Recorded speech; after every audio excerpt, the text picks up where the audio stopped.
International airport Bharat का सबसे बड़ा ग्रीनफील्ड एयरपोर्ट परियोजना प्रधानमंत्री नरेंद्र मोदी ने 28 मार्च को उत्तर प्रदेश के जेवर में नोएडा इंटरनेशनल एयरपोर्ट के प्रथम चरण का उद्घाटन किया। मुख्य तथ्य: निवेश कुल 1,20,000 रुपये करोड़ के निवेश से विकसित ये भारत का सबसे बड़ा ग्रीनफील्ड एयरपोर्ट परियोजना है। नेट जीरो लक्ष्य स्थायी और भविष्य सिद्ध बुनियादी ढांचे के रूप में डिजाइन किया गया नेट जीरो उत्सर्जन सुविधा है। यात्री क्षमता प्रारंभिक चरण में 1.2 करोड़ यात्रियों की वार्षिक क्षमता, पूर्ण विकास पर 7 करोड़ तक विस्तार योग्य। Cargo hub multi modal cargo hub में एकीकृत कार्गो टर्मिनल, प्रारंभ में 2.5 लाख मीट्रिक टन, विस्तार पर 18 लाख टन क्षमता। एनसीआर का दूसरा एयरपोर्ट यह इंदिरा गांधी इंटरनेशनल एयरपोर्ट का पूरक एनसीआर का दूसरा अंतर्राष्ट्रीय हवाई अड्डा होगा। Noida international airport 3,900 metre runway, आधुनिक नेविगेशन सिस्टम और बायोमेट्रिक प्रोसेसिंग से लैस यह एयरपोर्ट भारत को वैश्विक विमानन हब बनाने की दिशा में महत्वपूर्ण कदम है। डाक विभाग ने 24 स्पीड पोस्ट सेवा शुरू की। 17 मार्च 2026 को संचार मंत्रालय के तहत डाक विभाग ने आकाशवाणी भवन से तत्काल पार्सल डिलीवरी के लिए 24 स्पीड पोस्ट 24 स्पीड पोस्ट सेवा का शुभारंभ किया। मुख्य तथ्य: उद्देश्य ये सेवा महत्वपूर्ण दस्तावेजों और समय संवेदनशील पार्सल के लिए नेक्स्ट डे अगले दिन गारंटीकृत डिलीवरी D-1 सुनिश्चित करती है। कवरेज पहले चरण में इसे 6 प्रमुख महानगरों नई दिल्ली, मुंबई, चेन्नई, कोलकाता, बेंगलुरु और हैदराबाद में शुरू किया गया है। विशेषताएं: इसमें OTP आधारित सुरक्षित डिलीवरी, बाय नाउ पे लेटर सुविधा, कॉर्पोरेट ग्राहकों के लिए मुफ्त पिकअप और देरी होने पर मनी बैक गारंटी शामिल है। भारतीय डाक नेटवर्क यह 1.6 लाख से अधिक डाकघरों के साथ दुनिया का सबसे बड़ा डाक नेटवर्क है। ये डाक, बैंकिंग, बीमा, PLI, RPLI और डिजिटल सेवाएं प्रदान करती है। हिमाचल प्रदेश के हिक्किम में विश्व का सबसे ऊंचा डाकघर स्थित है। 2027 तक 143 गीगावाट होगी भारत की अंतरक्षेत्रीय बिजली प्रेषण क्षमता। 18 मार्च 2026 को भारत सरकार ने घोषणा की कि देश भर में बिजली के सुचारू प्रवाह के लिए अंतरक्षेत्रीय प्रेषण क्षमता 2027 तक बढ़ाकर 143 गीगावाट GW की जाएगी। मुख्य तथ्य: वर्तमान स्थिति दिसंबर 2025 तक भारत की अंतरक्षेत्रीय प्रेषण क्षमता लगभग 120 गीगावाट थी। भविष्य का लक्ष्य सरकार इसे 2032 तक 168 गीगावाट तक बढ़ाने की योजना बना रही है। विद्युत मांग सरकारी अनुमानों के अनुसार 2032 तक भारत की चरम बिजली मांग लगभग 388 गीगावाट तक पहुंच जाएगी। बुनियादी ढांचा विकास 2032 तक प्रेषण नेटवर्क का 6.48 लाख सर्किट किलोमीटर और परिवर्तन क्षमता का 2345 GVA तक विस्तार किया जाएगा। नेशनल पावर ग्रिड यह भारत का सबसे बड़ा और विश्व का सबसे बड़े सिंक्रोनाइज्ड बिजली ग्रिडों में से एक है, जो उत्तरी, पश्चिमी, पूर्वी, उत्तर पूर्वी और दक्षिणी क्षेत्रीय ग्रिडों को जोड़ता है ताकि मांग के आधार पर राज्यों के बीच निर्बाध बिजली हस्तांतरण हो सके। भारत की बेरोजगारी दर फरवरी 2026 में घटकर 4.9% हुई। 16 मार्च 2026 को राष्ट्रीय सांख्यिकी कार्यालय NSO द्वारा जारी आवधिक श्रम बल सर्वेक्षण PLFS के अनुसार भारत में 15 वर्ष और उससे अधिक आयु के व्यक्तियों के लिए बेरोजगारी दर फरवरी 2026 में घटकर 4.9% हो गई। मुख्य तथ्य: शहरी एवं ग्रामीण आंकड़े शहरी बेरोजगारी दर जनवरी के 6.7% से गिरकर 6.6% हो गई, जबकि ग्रामीण बेरोजगारी दर 4.2% पर स्थिर रही। महिला बेरोजगारी दर में महत्वपूर्ण सुधार हुआ, जो 5.6% से घटकर 5.1% हो गई। शहरी क्षेत्रों में 9.8% से 8.7%। श्रम बल भागीदारी LFPR फरवरी 2026 में श्रम बल भागीदारी दर 55.9% पर अपरिवर्तित रही। आवधिक श्रम बल सर्वेक्षण PLFS इसे 2017 में NSO द्वारा शुरू किया गया था। इसका उद्देश्य रोजगार और बेरोजगारी संकेतकों जैसे LFPR, वर्कर पॉपुलेशन रेशियो का लगातार और सटीक अनुमान लगाना है ताकि श्रम बाजार की स्थिति को समझा जा सके। दूसरा पृष्ठ इमेज 2 भारत स्टील 2026 शिखर सम्मेलन नई दिल्ली में प्रस्तावित। 16 अप्रैल 2026 से भारत नई दिल्ली में 2 दिवसीय भारत स्टील 2026 शिखर सम्मेलन की मेजबानी करेगा। मुख्य तथ्य: सहभागिता इसमें स्टील, प्रौद्योगिकी, खनन और व्यापार क्षेत्रों के वैश्विक नेता भाग लेंगे। मुख्य उद्देश्य अगली पीढ़ी का स्टील पारिस्थितिकी तंत्र बनाना, हरित स्टील उत्पादन को बढ़ावा देना और भारत के वैश्विक स्टील फुटप्रिंट का विस्तार करना। प्रमुख फोकस सम्मेलन में ग्रीन स्टील, कम कार्बन वाली उत्पादन तकनीक, ऊर्जा कुशल प्रक्रियाओं और लचीली आपूर्ति श्रृंखलाओं पर जोर दिया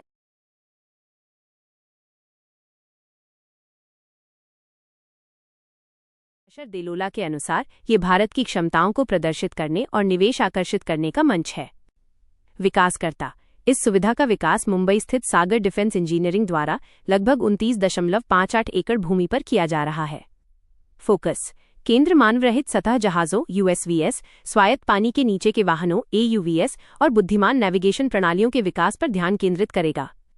डिजिटल ट्विन तकनीक: यहां जहाजों के प्रदर्शन के अनुकरण, सिमुलेशन और डिजाइन को अनुकूलित करने के लिए वर्चुअल प्रतिकृतियों का उपयोग किया जाएगा।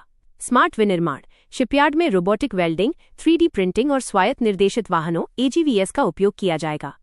स्वायत्त समुद्री प्रणाली: ये ऐसी तकनीकें हैं जो समुद्री जहाजों और वाहनों को बिना मानवीय हस्तक्षेप के नेविगेट करने और निगरानी कार्य करने में सक्षम बनाती हैं।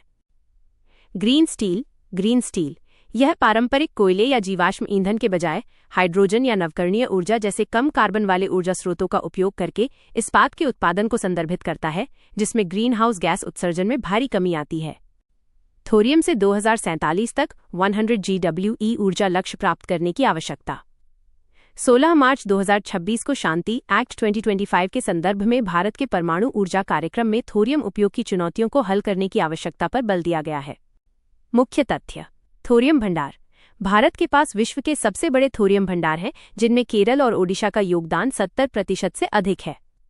आयात निर्भरता: परमाणु ऊर्जा वृद्धि आयातित यूरेनियम पर निर्भर है। घरेलू यूरेनियम अत्यधिक दुर्लभ और निष्कर्षण महंगा है। वैश्विक यूरेनियम: 100 GWE लक्ष्य तक वैश्विक क्षमता 380 GWE से 1400 GWE हो जाएगी, जिसके लिए 80 लाख टन खाद्य भंडार केवल 30 वर्ष पर्याप्त होंगे। 3 चरण कार्यक्रम: प्रथम चरण PHWR प्राकृतिक यूरेनियम, द्वितीय FBR PU239 से U233, तृतीय AHWR थोरियम 232 से U233। भारत का 3 चरण परमाणु कार्यक्रम। डॉक्टर होमी जे भाभा द्वारा परिकल्पित ये कार्यक्रम 1948 में परमाणु ऊर्जा आयोगन के साथ शुरू हुआ। प्रथम चरण में PHWRS से PU239 उत्पादन, द्वितीय में FBRS से U233 निर्माण, तृतीय में AHWRS द्वारा थोरियम 232 का U233 में रूपांतरण भारत को ऊर्जा आत्मनिर्भरता प्रदान करेगा। भारत का पहला स्वायत्त समुद्री जहाज निर्माण केंद्र ईस्टू जुब्बल दिने में। 12 मार्च 2026 को आंध्र प्रदेश के नेल्लोर जिले में स्थित जुब्बल दिने बंदरगाह पर दुनिया के पहले स्वायत्त समुद्री जहाज निर्माण और प्रणाली केंद्र की नींव रखी गई। टीवी न्यूज चैनलों के लिए TRP 4 सप्ताह के लिए निलंबित। 6 मार्च 2026 को सूचना एवं प्रसारण मंत्रालय ने broadcast audience research council BARC को टीवी न्यूज चैनलों की TRP रिपोर्टिंग 4 सप्ताह के लिए निलंबित करने का निर्देश दिया। मुख्य तथ्य: कारण: ये निर्णय पश्चिम एशिया में इजराइल ईरान संबंध की सनसनीखेज कवरेज को रोकने और दर्शकों में घबराहट कम करने के लिए लिया गया है। नियम: ये निलंबन BARC के नीतिगत दिशानिर्देशों के क्लॉज 24.2 के तहत किया गया है।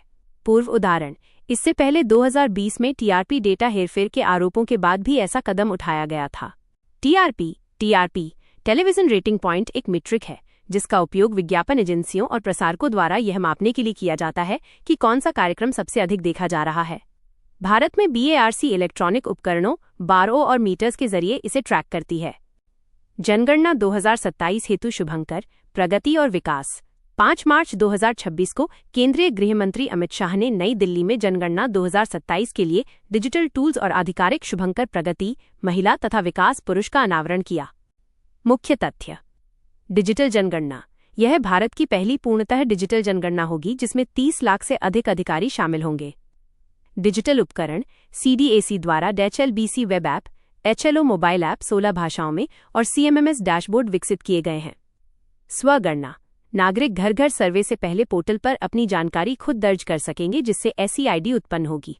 तीसरा पृष्ठ इमेज 3। राष्ट्रीय चरण: पहला चरण आवास गणना 1 अप्रैल से 30 सितंबर 2026 तक और दूसरा चरण जनसंख्या गणना फरवरी 2027 में होगा। सर्वे तिथि 1 मार्च 2027 तय की गई है। 11वां रायसीना डायलॉग दिल्ली में संपन्न। 2 मार्च 2026 को प्रधानमंत्री नरेंद्र मोदी ने नई दिल्ली में भू राजनीति और भू अर्थशास्त्र पर भारत के प्रमुख सम्मेलन 11वें रायसीना डायलॉग का उद्घाटन किया। मुख्य तथ्य: मुख्य अतिथि: फिनलैंड के राष्ट्रपति अलेजेंडर स्टब ने मुख्य अतिथि के रूप में उद्घाटन सत्र में भाग लिया और मुख्य भाषण दिया। विशाल भागीदारी। इस सम्मेलन में 110 देशों के मंत्री, पूर्व राष्ट्राध्यक्ष, सैन्य कमांडर और उद्योगपति भाग ले रहे हैं। मुख्य थीम 2026 के डायलॉग की थीम संस्कार माइनस ऑपरेशन इकोनॉमाइजेशन एडवांसमेंट है। चर्चा के विषय। यह 3 दिवसीय कार्यक्रम 6 प्रमुख विषयगत सत्रों जैसे सीमा, व्यापार आदि पर केंद्रित रहेगा। रायसीना डायलॉग ये 2016 से प्रतिवर्ष नई दिल्ली में आयोजित होने वाला एक बहुपक्षीय सम्मेलन है। ये वैश्विक चुनौतियों और अंतर्राष्ट्रीय नीतिगत मुद्दों पर चर्चा के लिए नीति निर्माताओं व रणनीतिक विचारकों को एक साझा मंच प्रदान करता है। डेवोन द्वीप। 11 मार्च 2026 को वैज्ञानिकों ने कनाडा के नूनावुत स्थित डेवोन द्वीप, डेवन आइलैंड को मंगल ग्रह पर मानव जीवन की संभावनाओं के अध्ययन के लिए एक महत्वपूर्ण केंद्र के रूप में प्रस्तुत किया। मुख्य तथ्य। समानता। ये दुनिया का सबसे बड़ा निजी द्वीप है, जहां की बंजर भूमि, अत्यधिक ठंड और अलगाव मंगल ग्रह की स्थितियों के समान है। Houghton impact crater. यहाँ 20 किलोमीटर चौड़ा एक क्रेटर है जो उल्कापिंड के प्रभाव से बना था और इसका पथरीला धरातल मंगल जैसा दिखता है। तकनीकी परीक्षण। नासा यहां अगली पीढ़ी के रोवर्स, स्वायत्त ड्रोन और गहरे ड्रिलिंग सिस्टम का परीक्षण करता है। जीवन की खोज। वैज्ञानिक यहां एंडोलिथिक कॉलोनाइजेशन का अध्ययन करते हैं, जहां सूक्ष्मजीव चट्टानों के भीतर जीवित रहते हैं। प्रशिक्षण। यहां नकली मिशनों के माध्यम से अंतरिक्ष यात्रियों के भविष्य के लंबे अंतरिक्ष अभियानों की मनोवैज्ञानिक चुनौतियों के लिए तैयार किया जाता है। द्विपक्षीय संबंध। ये यात्रा ब्रिज ऑफ फ्रेंडशिप पहल को मजबूत करती है, जो भारत और मिस्र के बीच समुद्री कूटनीति को बढ़ावा देती है। गतिविधियां। जहाज के कमांडिंग ऑफिसर ने अलेक्जेंड्रिया नेवल बेस के commander rear admiral Mahmoud Abdel Sattar से मुलाकात की। कार्यक्रम। चालक दल पेशेवर आदान प्रदान, सामुदायिक आउटरीच और सांस्कृतिक गतिविधियों में भाग लेगा। स्वेज नहर। यह मिस्र में एक कृत्रिम समुद्र स्तरीय जलमार्ग है जो भूमध्य सागर को लाल सागर से जोड़ता है। यह यूरोप और एशिया के बीच जहाज़ों के लिए सबसे छोटा समुद्री मार्ग प्रदान करता है। राष्ट्रीय आरोग्य मेला 2026 25-28 फरवरी 2026 तक महाराष्ट्र के बुल्ढाणा जिले के शेगांव में राष्ट्रीय आरोग्य मेला 2026 का आयोजन किया जाएगा। मुख्य तथ्य। उद्घाटन। इसका उद्घाटन 25 फरवरी 2026 को राष्ट्रपति द्रौपदी मुर्मू द्वारा किया जाएगा। सहयोग। यह आयुष मंत्रालय और अखिल भारतीय आयुर्वेदिक चिकित्सा परिषद के सहयोग से आयोजित हो रहा है। सेवाएं। आयुर्वेद, योग, यूनानी, सिद्धा और होम्योपैथी प्रणालियों के तहत मुफ्त परामर्श और दवाएं मिलेंगी। आयुर्वेदिक खेती। 27 फरवरी को आयुर्वेदिक पौधों की खेती और मूल्य संवर्धन पर एक विशेष सत्र आयोजित किया जाएगा, जिससे विश्व के किसानों को लाभ होगा। जागरूकता। मेले का उद्देश्य पारंपरिक चिकित्सा प्रणालियों के बारे में सार्वजनिक जागरूकता बढ़ाना और ग्रामीण आजीविका को मजबूत करना है। आयुष ये भारत की 6 पारंपरिक और वैकल्पिक चिकित्सा प्रणालियों का संक्षिप्त रूप है। आयुर्वेद, योग और प्राकृतिक चिकित्सा, यूनानी, सिद्धा, सोवा रिगपा और होम्योपैथी। आयुष मंत्रालय इन प्रणालियों के विकास और प्रचार के लिए उत्तरदायी है। अभ्यास प्रश्न।